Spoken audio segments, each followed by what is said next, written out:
President of Ukraine, who has as much courage as he has determination. Ladies and gentlemen, President Putin. President Putin. He's going to beat President Putin. President Zelensky. I'm so focused on beating Putin, we got to worry about it. Anyway, Mr. President. I'm better. You are a hell of a lot better. And now I want to hand it over to the President of Ukraine, who has as much courage as he has determination. Ladies and gentlemen, President Putin. President Putin. He's going to beat President Putin. President Zelensky. I'm so focused on beating Putin, we got to worry about it. Anyway, Mr. President. I'm better. You are a hell of a lot better. That was your president, President Joseph Robinette Biden, as he's about to introduce the Ukrainian president of Ukraine, Vladimir Zelensky. He refers to him as Vladimir Putin. This is not a good thing. The internet is buzzing about it. This just happened. It is breaking news. And if it were anybody else, it wouldn't be breaking news. It would just be a president who made a flub. Obama's made flubs. George Bush has made numerous flubs. Trump makes flubs all the time. But there's something different when Joseph Biden does it. And it's not that we have picks. It's not that we're being petty. It's not that he's getting picked on.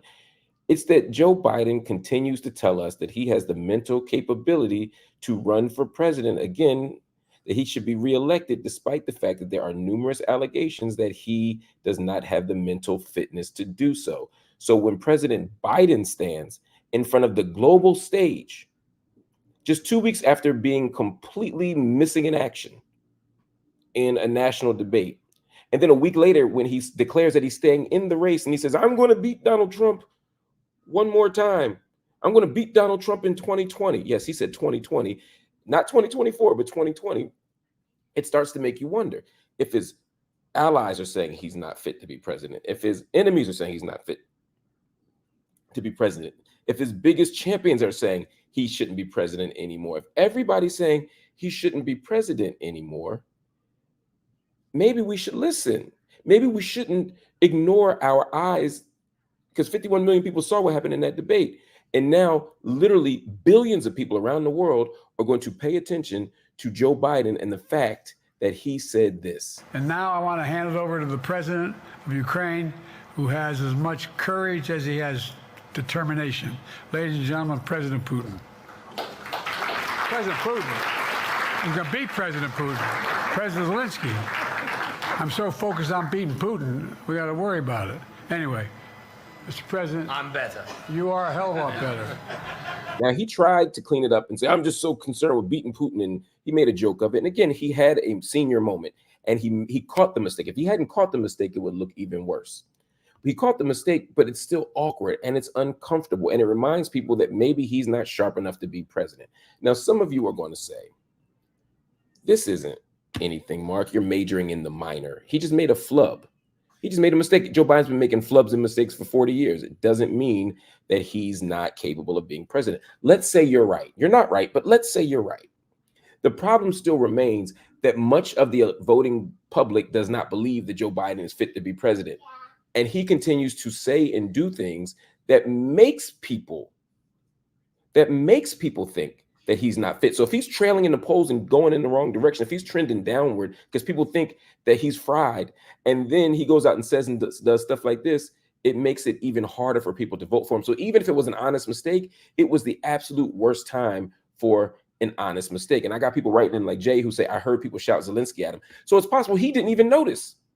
If that's true, he didn't even notice. He just heard other people remind him, which again could mean that it's just an honest mistake. I refer to people by the wrong name every day. At sometime, I'm going to say the wrong name, the wrong date, the wrong time. We all make mistakes. I don't want to assume the worst about Biden. I think this is something worse than just a flub. But again, even if it is a reminder. It is an absolute reminder that he is vulnerable politically, and these mistakes make it almost impossible for him to win a re-election bid. So it's a reminder that President Biden just might need to finally consider stepping out. And he's going to say, look, I didn't do anything wrong. I made a mistake. I'm not leaving a race because I said the wrong name. But the problem is, again, President Biden, you have to look at the big picture. The voters have doubts. The Congress has doubts. Party insiders have doubts. The global community has doubts. And because of all of those things, it is nearly impossible for people to get beyond this thing that we just saw. And I'm going to show it to y'all one more time so that y'all don't think I'm making this up. I want you to be able to dissect it yourselves. Pay attention.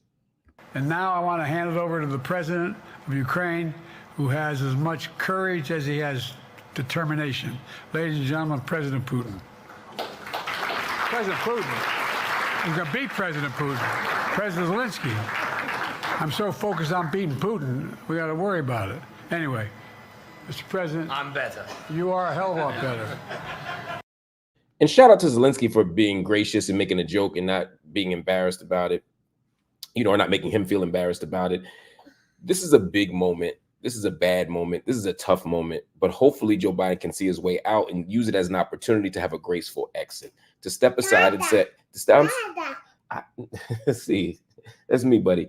I got to go, y'all. The boy is calling me. Sí, papá, soy yo. ¿Quién es? ¿Quién es? Dada. Exactamente. So I will talk to y'all later, but Dada. I gotta go. But Dada. President Biden, I hope you hear what we're talking about. I hope you listen, President Biden. This is the opportunity to exit. This is an embarrassing moment. Republicans are going to have a field day up with this. Republicans are going to joke. They're going to have memes. They're going to have everything imaginable. They're going to have a literal blooper reel just from the last month. And when you combine that with the fact that Joe Biden won't do press conferences, he has these heavily curated interviews. He won't just pop out and show people, to quote a great philosopher. The fact that he ain't doing none of that,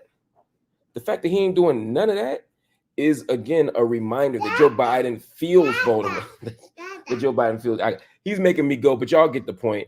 It's time to step away. It's time to use this as an opportunity to go, not because we hate Joe Biden, but because we believe that Donald Trump represents such an extraordinary threat to our nation that we need the best possible chance to defeat Donald Trump. This isn't about getting rid of Biden. This is about getting rid of Trump. And we can't get rid of Trump unless we have a significant and powerful opponent.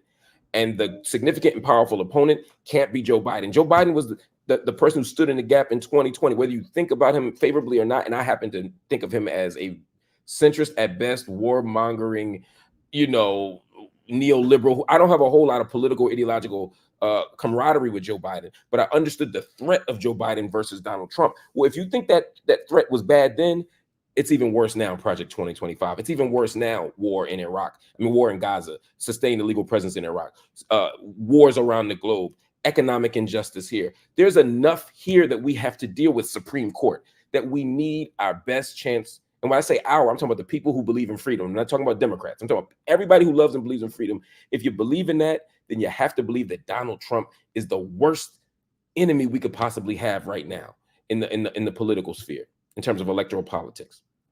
And you have to believe that the only way to beat him is with a formidable opponent. And that ain't Joe Biden, y'all. That ain't Joe Biden.